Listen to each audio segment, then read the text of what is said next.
जी अस्सलाम वालेकुम दोस्तों। काफ़ी टाइम तो बाद जी अल्लाह ताला दे फजलो करम ना गोट फार्मिंग का काम मैं दोबारा शुरू कर दिता जी।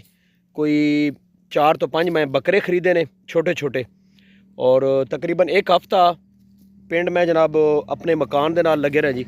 और अलग एक सैपरेट अल्हम्दुलिल्लाह तुहाड़ी दुआवां नाल एक मकान बनाया।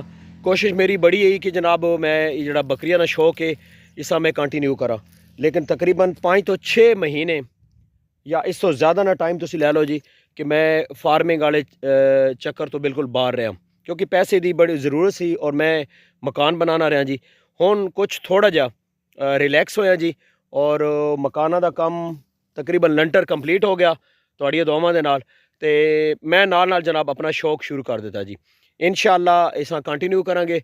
पिछे कुछ टाइम पहले जनाब दोस्त कहते रहे जी कि मलिक अमजद को तो जनाब बकरी दी एक मेंगन भी कोई नहीं, और जनाब हुण मेंगना काफ़ी आ गई जी। इंशाअल्लाह 5 बकरे मैं खरीदे जिन्हों एक मैं सेल कर दिता जी। छोटे छोटे बच्चों का मेरा प्लान है, और प्लान है जनाब सेल परचेज का इंशाअल्लाह। तो इंशाअल्लाह फील्ड आ गया जी, और दोस्तों नाल राबता रहेगा। बहुत शुक्रिया।